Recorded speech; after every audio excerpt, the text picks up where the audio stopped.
አነጋጋሪው የትራምፕ ቪዲዮ ከጠቅላዩ ጋር የተስማማውት ይሄ ነው። ኤርትራ ከፋኖ ጋር የተኩስ አቁም ጥሪ። ኤርትራ ከጠቅላይ ሚኒስትር አብይ አህመድ ጋር የተስማማውት ይሄ ነው ስትል የአስመራው ስምምነት ያለችውን የስምምነት ዝርዝር ይፋ አድርጋለች። ሁለቱ ሀገራት ሰላም ማውረዳቸውን ተከትሎ ጠቅላይ ሚኒስትር አብይ አህመድና ፕሬዝዳንት ኢሳያስ በወቅቱ አስመራ ላይ የፈረሙትን ሰነድ የሚመለከት ነው። ሰነዱ ምንድን ነው? ሁለቱ መሪዎች ምን ተፈራረሙ? በሚለው ዙሪያ ጥያቄዎች ሲነሱም ቆይተዋል። ስምምነቱን በተመለከተ በአዲስ አበባም በአስመራም በኩል ዝምታዎች የነበሩ ሲሆን ከዓመታት በኋላ በኤርትራ በኩል ስምምነቱ ማለት ይሄ ነው በሚል ይፋ አድርገነዋል ተብሏል። በዚሁ ዙሪያም ጥንቅራችን ዘርዘር አድርጎ የሚያደርሳችሁ መረጃ ይኖራል። የቻይናው ጂሲኤል ቡድን ጅቡቲ ወደብ ላይ በሚተከል መሰረተ ልማት የኢትዮጵያን የተፈጥሮ ጋዝ ወደ ፈሳሽ በመቀየር ለውጭ ገበያ ኤክስፖርት ለማድረግ ፕሮጀክት አሁን በጅቡቲ በኩል ተረጋግጧል። መረጃውን ይዘናል። የኢትዮጵያ የተፈጥሮ ጋዝ በፈጣኑ ተጓጉዞ ለውጭ ገበያ የሚላክበት ፕሮጀክት ላይ እየተሰራ መሆኑ መዘገቡ ይታወሳል። በዓለም እያነጋገረ ያለው የኤርትራዊ የክስ ሂደት እንደቀጠለ ነው። ከ20 ዓመታት በላይ ጥፋተኝነት ብይን እንዲተላለፍበት መጠየቁም ተሰምቷል። የኢትዮጵያ ሕዝብ ተወካዮች ምክር ቤት አባልና የቀድሞ የአማራ ብሔራዊ ንቅናቄ አብን ሊቀመንበር የሆኑት ዶክተር ደሳለኝ ጫኔ በአማራ ክልል በተፈጸሙ የሰብአዊ መብት ጥሰቶች ላይ ገለልተኛ ዓለም አቀፍ ምርመራ ሊደረግ ይገባል ሲሉ አሳስበዋል። በሁለቱም አካላት የተኩስ አቁም እንዲደረግ የጠየቁ ሲሆን ፍትህን እንሻለን ብለዋል። በጽሑፍ ያወጡትን መልእክት የምንመለከት ይሆናል። በማርበርግ ቫይረስ ተጨማሪ ሰዎች መያዛቸውን ያመለከተ ሪፖርት ይፋ ሆኗል። በኢትዮጵያ የተከሰተውን ቫይረስ በተመለከተም የተለያዩ ሀገራት ማሳሰቢያ ያዘለ መግለጫ ሰጥተዋል። ጥንቅራችን መረጃውን ይዞታል። ጀነራሎች የትራምፕን ጥሪ ተቀብለናል ብለዋል። አውዳሚ ጦርነት በቀጠለበት ጀነራሎች የፕሬዝዳንቱን ጥሪ መቀበላቸው ትልቅ ተስፋ ተጥሎበታል። ጥንቅራችን መረጃውን ያደርሳል። የአሜሪካው ፕሬዝዳንት ዶናልድ ትራምፕ በይፋ የትስስር ገጻቸው ያጋሩት ተንቀሳቃሽ ምስል እያነጋገረ ነው። በዋይት ሃውስ ውስጥ በቢሮአቸው ኳስ ሲጫወቱ የሚያመለክተው ቪዲዮ ልዩ ትኩረት ስቧል። አጠር ያለ መረጃ እናደርሳለን። እስከ ፍጻሜ አብራችሁን ቆዩ። ኤርትራ ይፋ ያደረገችው ሰነድ። ኤርትራ ከጠቅላይ ሚኒስትር አብይ አህመድ ጋር በአስመራ የተፈራረምኩት ይሄ ነው፣ ሌላ የተለየ ነገር የለውም ስትል በትላንትናው ዕለት አንድ የስምምነት ሰነድ ሐሳብን ይፋ አድርጋለች። የዛሬ 7 ዓመት ጠቅላይ ሚኒስትር አብይ አህመድ ወደ ጠቅላይ ሚኒስትርነቱ ስልጣን መምጣታቸውን ተከትሎ ከሁለት አስርት ዓመታት በላይ ተቋርጦ የነበረው የኢትዮ ኤርትራ ግንኙነት ዳግም መመለሱ የሚታወስ ነው። በዚህም ጠቅላይ ሚኒስትር አብይ አህመድ ወደ አስመራ ካመሩ በኋላ ሁለቱ መሪዎች በአንድ ሰነድ ላይ ፊርማቸውን ሲያኖሩ ይታያል። ይህንኑ የጠቅላይ ሚኒስትር አብይ አህመድንና የፕሬዝዳንት ኢሳያስን ፊርማ ተከትሎ መሪዎቹ የተፈራረሙት ምንድን ነው? የስምምነቱ ወይም የፊርማው ይዘት ለሕዝብ ግልጽና ይፋ አልሆነም በሚል ተደጋጋሚ ጥያቄዎች ሲጠየቁም የነበረ መሆኑ የሚታወስ ነው። ከኤርትራው ስምምነት ጋር በተያያዘ ከወቅቱ የለውጡ አንቀሳቃሽና መሪዎች መካከል አንዱ የሆኑት አቶ ለማ መገርሳ ወደ ኤርትራ በመሄድ ከኦነግ መሪዎች ጋር መክረውና ስምምነት ላይ መድረሳቸው ተነግሮ የኦነግ አመራሮች ወደ ኢትዮጵያ መመለሳቸውን ተከትሎ በተመሳሳይ መልኩ ስምምነቱ ለሕዝብ ይፋ አልሆነም በሚልም ጥያቄዎች ሲነሱ የቆዩ መሆኑ የሚታወስ ነው። እነዚህ የአስመራ ስምምነቶች ምንድናቸው በሚለው ዙሪያ በጊዜው ባለመገለጻቸው ለጥያቄና ለብዙ አስተያየቶችም ጭምር የተጋለጡባቸው ሁኔታዎች ታይተዋል። ኤርትራ ይኸው ስምምነት ከተፈረመ ከ7 ዓመታት በኋላ የስምምነቱ ይዘት ማለት ይሄ ነው፣ ሌላ የተለየ ነገር የለውም በማለት በትላንትናው ዕለት በማስታወቂያ ሚኒስትሯ በኩል ገልጻለች። ይሄው በአውሮፓውያኑ አቆጣጠር ጁላይ 2018 ተፈረመ የተባለውና የጠቅላይ ሚኒስትር አብይ አህመድና የፕሬዝዳንት ኢሳያስ ፊርማዎች አርፈውበታል የተባለው የስምምነት ሰነድ 5 አንቀጾች ያሉት መሆኑ ተመላክቷል። ዘ 5 ፖይንት ፒስ አግሪመንት በሚልም ተገልጿል። የዚህ ስምምነት ጭብጥም የሁለቱ ሀገራት ጦርነት ማብቃቱን፣ ሁለቱም ሀገራት ከዚያ በኋላም በጸብና በጦርነት እንደማይፈላለጉ፣ እንደዚሁም አንዱ የሌላውን ሉዓላዊነትና የግዛት አንድነት የሚያከብር መሆኑን የሚያመለክት ስምምነት መሆኑንም በዚሁ በኤርትራ ማስታወቂያ ሚኒስቴር በኩል ይፋ የሆነው መረጃ ያመለክታል። ከዚህ በተጨማሪ ሁለቱ ሀገራት በ1990ዎቹ በድንበር ጦርነት ውስጥ ከገቡ በኋላ ጉዳዩ ወደ ዓለም አቀፍ የግልግል ዳኝነት ሄዶ ውሳኔ የተሰጠበት መሆኑ የሚታወስ ነው።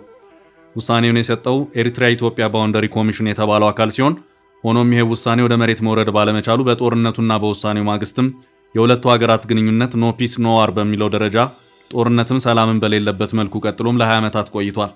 ውሳኔው ሳይፈጸም አየር ላይ ቀረው የቀድሞ የጠቅላይ ሚኒስትር አቶ መለስ ዜናዊ መንግስት ውሳኔው ለአፈጻጸም አስቸጋሪ በመሆኑ በራሱ በውሳኔው አፈጻጸም ላይ ከኤርትራ ጋር በቀጥታ መደራደር እንፈልጋለን በማለቱ ነበር። ኤርትራ በአንጻሩ የድንበር ኮሚሽኑን ውሳኔ ባለበት ተቀብሎ ከመተግበር ውጪ ሌላ ድርድር አልፈልግም በማለቷ ሁለቱ ሀገራት ዴድሎክ በሚባለው ደረጃ ለሁለት አስርት ዓመታት ያህል ፖለቲካ ቅርቃር ውስጥ መቆየት ግድ ብሏቸው ቆይቷል። ይኸው የሁለቱ ሀገራት የዝምታ ጉዞ የተሰበረው በአዲሱ የጠቅላይ ሚኒስትር አብይ አህመድና የፕሬዝዳንት ኢሳያስ ግንኙነት ነበር። ሁለቱ ሀገራት ተመልሰው ወደ አዲስ ግንኙነት ሲገቡ ከ20 ዓመታት በፊት የተላለፈው የድንበር ኮሚሽኑ ውሳኔ እንዴት ይተገበራል? በእርግጥ ይሄው ጉዳይ መልሶ የሁለቱን ሀገራት ግንኙነት ቅርቃር ውስጥ ይከተው ይሆን የሚሉ የስጋት ጥያቄዎችም ነበሩ። የድንበር ጉዳይ ፌዴራሉን መንግስት ብቻ የሚመለከት ጉዳይ ቢሆንም በወቅቱም ህወሓት ስጋቱን ሲያነሳ የነበረ መሆኑም የሚታወስ ነው። የአስመራውን ስምምነት በተመለከተ በትላንትናው ዕለት በኤርትራ በኩል ይፋ ከተደረጉ የስምምነቱ ጭብጦች መካከልም አንደኛው የሁለቱን ሀገራት የድንበር ውዝግብ በኢትዮ ኤርትራ የድንበር ኮሚሽን ውሳኔ መሰረት እንዲፈታ ተስማምተናል የሚለው ይገኝበታል። የኤርትራ ማስታወቂያ ሚኒስትር ይሄው የአስመራው ስምምነት በሚል ይፋ የሆነው ጭብጥ ዋነኛ ዓላማው በጊዜው በወደብ ጉዳይ ተስማማን ወይም የተፈራረምን እንዳይመስላችሁ አይነት መልእክትን ለማስተላለፍ የፈለገው ነው ይታያል። የተዘረዘሩትን የስምምነት አንቀጾች ተከትሎ የተሰጠው ማብራሪያ ይህንኑ የሚያመለክት ሆኖ ይታያል። በእርግጥ ስምምነቱ የሁለቱንም ወገኖች ነው ሊባል የሚችለው በሁለቱም አካላት አዎ የተስማማነው ይህንን ነው በሚል በጋራ ይፋ ሲደረግ ወይም ሲገለጽ ነው። በኢትዮጵያ መንግስት በኩል በአስመራው ስምምነት ጭብጥ ዙሪያ የተባለ ነገር የለም። አሁን ባለው ሁኔታ ሁለቱም መንግስታት በፖለቲካ ኩርፊያና ውጥረት ውስጥ መሆናቸውም ግልጽ ነው። በሂደት ውስጥ በአስመራ በኩል ብቻ ይፋ የሆነው የዚሁ የአስመራው ስምምነት ጭብጥ ምን ያህል ተአማኒነት አለው የሚለውን በራሱ አጠያቂ ሆኖ ይታያል። ከዚህ ውጭም የሁለት ዓመታቱን የትግራይ ጦርነት ተከትሎ ኤርትራ አከራካሪ ከሚባለው ባድሜና አካባቢው በተጨማሪ ሌሎች ተጨማሪ ኢትዮጵያ ግዛቶችን ሳይቀር እንደያዘች የተለያዩ ዓለም አቀፍ ተቋማት ሳይቀሩ ሲገልጹም የነበረ መሆኑ የሚታወስ ነው። በእነዚሁ ግዛቶች መያዝ ዙሪያ ኤርትራ ዛሬም ድረስ አይኔን ግንባር ያርገው እያለች ትገኛለች። በሌላ አቅጣጫ ደግሞ የአስመራው ስምምነት አንዳችን የሌላችን ሉዓላዊነትና የግዛት አንድነት እንድናከብር ያዛል በሚል በኤርትራው ማስታወቂያ ሚኒስቴር በኩል የወጣው የትላንቱ የስምምነቱ ክፍል ያስታውቃል። እዚህም ጋር በኤርትራ በኩል ነገሮች የመምታታት ነገር ይታይባቸዋል። የኢትዮጵያ ሕዝብ ተወካዮች ምክር ቤት አባልና የቀድሞ የአማራ ብሔራዊ ንቅናቄ አብን ሊቀመንበር የሆኑት ዶክተር ደሳለኝ ጫኔ በአማራ ክልል የተኩስ አቁም እንዲደረግ ጥሪ ያቀረቡ። የፓርላማ አባሉ በጽሁፍ ባወጡት መልእክታቸው ከሰሞኑ በክልሉ የግጭት ሁኔታና የሰብአዊ ቀውስ ላይ የወጣ ሪፖርት ተከትሎ የአማራ ሕዝብ የማይገለጽ ስቃይ ውስጥ ነው ብለዋል። በመንግስት ኃይሎችና በፋኖ ሚሊሻዎች መካከል በቀጠሉ ግጭት ተጎጂው ሕዝቡ መሆኑን አቶ ደሳለኝ አመልክተዋል። በአማራ ክልል በተፈጸሙ የሰብአዊ መብት ጥሰቶች ላይ ገለልተኛ ዓለም አቀፍ ምርመራ ሊደረግ ይገባል ሲሉ አሳስበዋል። የአማራ ክልል ዋና ከተማ የሆነችውን ባህር ዳርን ወክለው የፓርላማ አባል የሆኑትና የቀድሞ የአብን ሊቀመንበር ዶክተር ደሳለኝ ጫኔ በቢቢሲ የቀረበውን ዘገባ በተመለከተ በሰጡት አስተያየት ሪፖርቱን በአማራ ህዝብ ላይ በአሁኑ ወቅት እያጋጠመ ያለውን ከፍተኛ ስቃይ የሚያረጋግጥ ነው ብለዋል። በመንግስት ኃይሎችና በፋኖ መካከል ግጭቱ ከተከሰተ ወዲህ ይህ ቀውስ እየባሰበት መሄዱን የጠቀሱት የፓርላማ አባሉ በሰላማዊ ሰዎች ሞት፣ ስቃይና መፈናቀል አገሪቱ እየተጎዳች መሆኑን አስረድተዋል። በተራዘመው የእርስ በእርስ ጦርነት ንጹሐን አማሮች የጅምላ ተጠቂ ሲሆኑ ዝም ብሎ መመልከት አይገባም ብለዋል። አክለውም እንደ ህዝብ ተወካይነት የሁሉም ተፋላሚ አካላት በአስቸኳይ ግጭቱን እንዲያቆሙ ጥሪ ያቀርባለሁ ሲሉ ባሰራጩት ጥሪ አቅርበዋል። እንዲሁም በክልሉ ውስጥ ለተፈጸሙት የሰብአዊ መብት ጥሰቶች በሙሉ በአስቸኳይ ገለልተኛ ዓለም አቀፍ ምርመራ ተደርጎ አጥፊዎች ተጠያቂ እንዲሆኑ አሳስበዋል። ፖለቲከኛው እየደረሰ ያለው ጥፋት በአፋጣኝ እንዲቆም ጠይቀዋል። ተጠያቂነት ይስፈን ሲሉም አሳስበዋል። የፓርላማ አባሉ በመልእክታቸው ዘላቂ ሰላም የሚያመጣው የአማራን ህዝብ ህጋዊ ጥያቄዎችና እውቅና በመስጠት ተአማኒነት ያለው የፖለቲካ ውይይት ማድረግ ነው ያሉ ሲሆን የአማራ ህዝብ ሰላምና ደህንነት የማግኘት ህገ መንግስታዊ መብት አለው ሲሉ አሳስበዋል። በስተመጨረሻም ፍትህን እንሻለን፣ ፍትህን እንጠይቃለን ሲሉ መልእክታቸውን አስፍረዋል። የኢትዮጵያ ጋዝ አፋጣኝ ኤክስፖርት ፕሮጀክት ከጅቡቲ ማረጋገጫ ተሰጠው። የኢትዮጵያ ተፈጥሮ ጋዝ በፈጣኑ ተጓጉዞ ለውጭ ገበያ የሚላክበት ፕሮጀክት ላይ እየተሰራ መሆኑ መዘገቡ ይታወሳል። በጅቡቲ ወደብ ላይ የሚተከል ጊዜያዊ ተንሳፋፊ መሰረተ ልማት ለዚህ ዓላማ ወደ ስራ ለማስገባት እንቅስቃሴዎች ቀጥለዋል።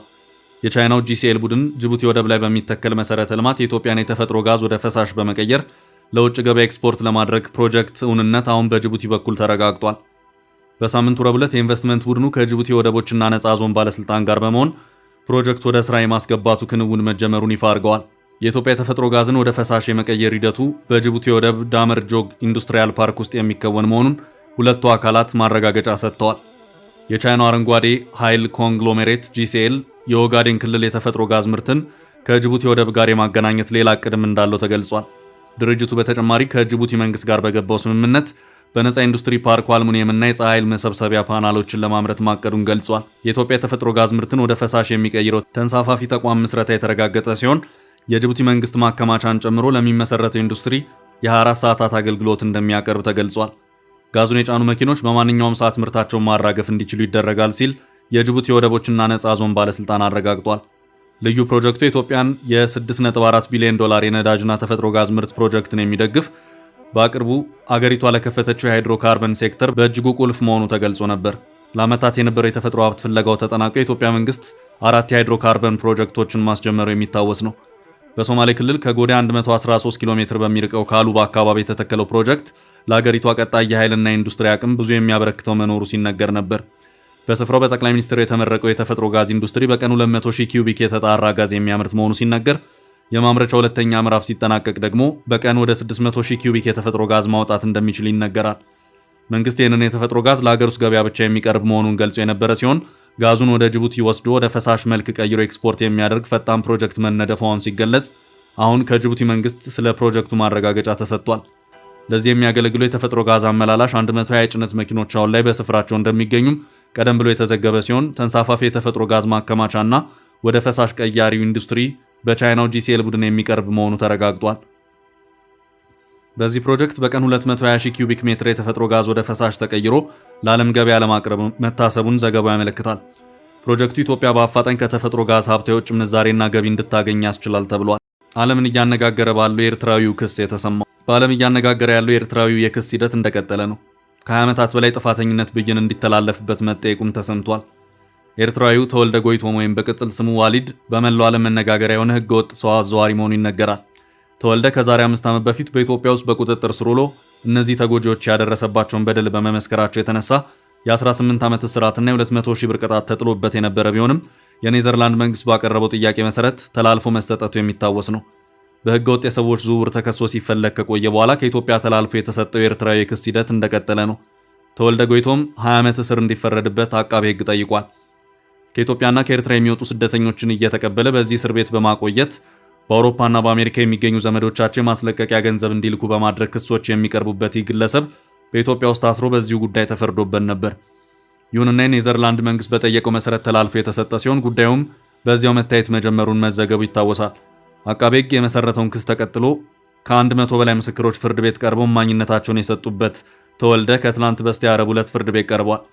በችሎቱም አቃቤ ህግ በተወልደ ላይ የ20 ዓመት እስር እንዲፈረድበት የጠየቀ ሲሆን በተጨማሪም ለተጎጂዎች ካሳ እንዲከፍል ጥያቄ አቅርቧል። በጥያቄው መሰረት በተወልደ ተጎድተናል ለሚሉ በሙሉ ለእያንዳንዳቸው 115,000 ዩሮ እንዲከፈላቸው የተባለ ሲሆን ይህም በአጠቃላይ ወደ 2 ሚሊዮን ዩሮ እንደሚጠጋ ተገልጿል። በዚህ ጉዳይ ላይ ተከሳሹ መልስ እንዲሰጥ በሚል ፍርድ ቤቱ ለመጪው ሰኞ ቀጠሮ ሰጥቷል። አቃቤ ህግ በተመሳሳይ ከተወልደ ጋር ትብብር በማድረግ ማለትም ከታገቱ ሰዎች የሚላከውን ገንዘብ በባንክ አካውንታቸው በመቀበል የተጠረጠሩ ሌሎች 5 ግለሰቦች ላይ ክስ መመስረቱን አስታውቋል። በማርበርግ ቫይረስ ጥብቅ ማስጠንቀቂያ ተሰጠ። በማርበርግ ቫይረስ ተጨማሪ ሰዎች መያዛቸውን ያመለከተ ሪፖርት ይፋ ሆኗል። በኢትዮጵያ የተከሰተውን ቫይረስ በተመለከተም የተለያዩ ሀገራት ማሳሰቢያን ያዘለ መግለጫ ሰጥተዋል። የጤና ሚኒስትር ዶክተር መቅደስ ዳባ በትላንትናው ዕለት ተጨማሪ 2 ሰዎች በማርበርግ ቫይረስ መያዛቸውን አስታውቀዋል። በዕለቱ 5 የላቦራቶሪ ምርመራዎች የተካሄደ ሲሆን 2 ሰው በቫይረሱ መያዙንና 3 ሰዎች ደግሞ ነፃ መሆናቸው ተገልጿል። በሽታው መከሰቱ ከተገለጸበት ቀን አንስቶ እስካሁን 33 የላቦራቶሪ ምርመራዎች የተከናወኑ ሲሆን ቫይረሱ በ6 ሰዎች ላይ መገኘቱ ተመላክቷል። በተጨማሪም ቫይረሱ ተገኝቶባቸው ሕይወታቸው ያለፈ ሰዎች ቁጥር 3 ሲሆን 3 ሰዎች ደግሞ በሕክምና ላይ እንደሚገኙ ተጠቁሟል። በደቡብ ኢትዮጵያ ክልል ጂንካ ከተማ በተከሰተው ማርበርግ ቫይረስ አንድ ተጨማሪ ሰው መያዙን የጤና ሚኒስቴር ህዳር 9 2018 ዓ.ም ማስታወቁ ይታወሳል። የጤና ሚኒስትሯ ዶክተር መቅደስ ዳባ የቫይረሱ ምልክት ታይቶባቸው ሕይወታቸው ካለፈ 6 ሰዎች መካከል 3ቱ ሰዎች የሞቱት በቫይረሱ መሆኑን ህዳር 8 ቀን በሰጡት መግለጫ ማስታወቃቸው አይዘነጋም። የአሜሪካው ፕሬዝዳንት ዶናልድ ትራምፕ በይፋዊ የትስስር ገጾች ያጋሩት ተንቀሳቃሽ ምስል እያነጋገረ ነው። በዋይት ሃውስ ውስጥ በቢሮአቸው ኳስ ሲጫወቱ የሚያመለክተው ቪዲዮ ልዩ ትኩረት ስቧል። ትራምፕ ከእግር ኳሱ ኮከብ ሮናልዶ ጋር ኳስ ሲጫወቱና ቢሮውን እየተዘዋወሩ እንደ ኳስ ሜዳ ሲጠቀሙበትም በዚሁ አነጋጋሪ ቪዲዮ ላይ ተመልክቷል። ትራምፕ ከክርስቲያኖ ሮናልዶ ጋር በመገናኘቴ ደስ ብሎኛል ሲሉ አያይዘው ባጋሩት ጽሑፍ ስር በተያያዘው ቪዲዮ ትራምፕና ሮናልዶ እግር ኳስ እየተቀባበሉ በጉልበታቸው እያንጠባጠቡ ተስተውለዋል። ምንም ቪዲዮ በኤአይ እየተቀነባበረ ቢሆንም በይፋ የትራምፕ ገጽ መጋራቱ ልዩ ትኩረትን አግኝቷል። በዚሁ አጭር ቪዲዮ ትራምፕና ሮናልዶ የዋይት ሃውሱን ቢሮ እየተዘዋወሩ ኳስ ሲቀባበሉ ተስተውለዋል። በዋይት ሃውስ ትራምፕና ሮናልዶ መገናኘታቸው በዓለም ላይ በስፋት ያነጋገረ ጉዳይ እንደነበር አይዘነጋም። ከዓለም ቀዳሚ ቢሊዮነር ኢለን መስክ እስከ ሳውዲው ልዑል ቢን ሰልማን በዕለቱ የትራምፕ እንግዳ የዋይት ሃውስ ራት ታዳሚ ቢሆኑም የብዙዎችን ቀልብ የሳበው በ40 ዓመቱ ጉልበቱ ያልከደው የእግር ኳስ ኮከቡ ክርስቲያኖ ሮናልዶ ነው። የዩናይትድ ስቴትስ ፕሬዝዳንት ዶናልድ ትራምፕ በሳውዲ እግር ኳስ ሊግ የደመቀው ሮናልዶን ማስተናገድ ትልቅ ክብር ነው ሲሉ ከዝግጅቱ በፊት ተናግረው ነበር። አንድ የዋይት ሃውስ ባለስልጣን ደግሞ ሮናልዶ በዋይት ሃውስ እንደሚገኝ ቀደም ብሎ ማረጋገጫ የሰጡ ቢሆንም ነገር ግን የቢን ሰልማን ይፋ ልዑክ አካል ስለመሆኑ አልተናገሩም ነበር። የሳውዲን ፕሮ ሊግ በሚገባ ያነቃቃላቸው ልዑል ቢን ሰልማን ሮናልዶን ከጎናቸው አድርገው ራቱን ታድመዋል። ትራምፕ በራት ግብዣው ለተሰበሰቡት እንግዶች ልጄ የሮናልዶ ዋነኛ አድናቂ ነው ሲሉም ተደምጠዋል። ይህ ጉዞ ሮናልዶ እንደ አውሮፓውያኑ ከ2016 ወዲህ በአሜሪካ ያደረገው የመጀመሪያ ይፋ ጉብኝት ሆኗል። ከዚሁ ጉዞ በኋላም በትላንትናው ዕለት ትራምፕ ከሮናልዶ ጋር ኳስ ሲቀባበሉ ያመለከተና በኤአይ የተቀነባበረ ተንቀሳቃሽ ምስል አያይዘው ዳግም አድናቆታቸውን ችረውታል። በሌላ መረጃ ጀነራሎች የትራምፕን ጥሪ ተቀበሉ። የአሜሪካው ፕሬዝዳንት ዶናልድ ትራምፕ ከትላንት በስቲያ በማህበራዊ ትስስር ገጻቸው እንዳሰፈሩት በአሁኑ ወቅት በዓለማችን ትልቁ ፍጅትና ሰብአዊ ቀውስ ያለበት ቦታ ሱዳን ነው ማለታቸው ይታወቃል። ብዙ የአረብ ሀገር መሪዎች ጦርነቱ ባላቸው ስልጣንና ተሰሚነትን እንዲያስቆሙት እንደጠየቋቸው ጽፈዋል። በተለይ በቅርቡ በነጩ ቤተ መንግስት ትልቅ መስተንግዶ የተደረገላቸው የሳውዲ አረቢያ ልዑል አልጋ ወራሽ መሐመድ ቢን ሰልማን ፕሬዝዳንቱ ባላቸው ተሰሚነትና በተቀመጡበት ስልጣን ተጠቅመው ጦርነቱን እንዲያስቆሙት እንደጠየቋቸው ተናግረዋል። በዚህ መሰረት ዶናልድ ትራምፕ ሳውዲ አረቢያ፣ ግብጽና ኤምሬትስን አስተባብሬ ጦርነቱን ለማስቆም ስራ እንጀምራለን ብለዋል።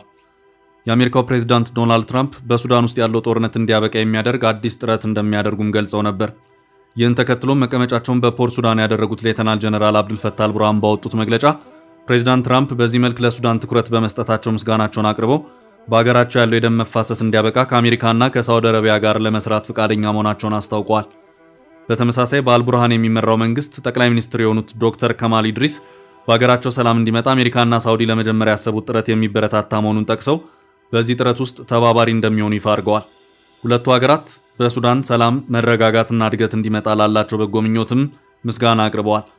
በሌላ በኩል በሌተናል ጀነራል መሐመድ ሐምዳን ዳጋሎ የሚመራውና በተቆጣጠራቸው አካባቢዎች የራሱን ትይዩ መንግስት የመሰረተው ኃይል በበኩሉ የትራምፕን እቅድ እንደሚደግፈው አስታውቋል።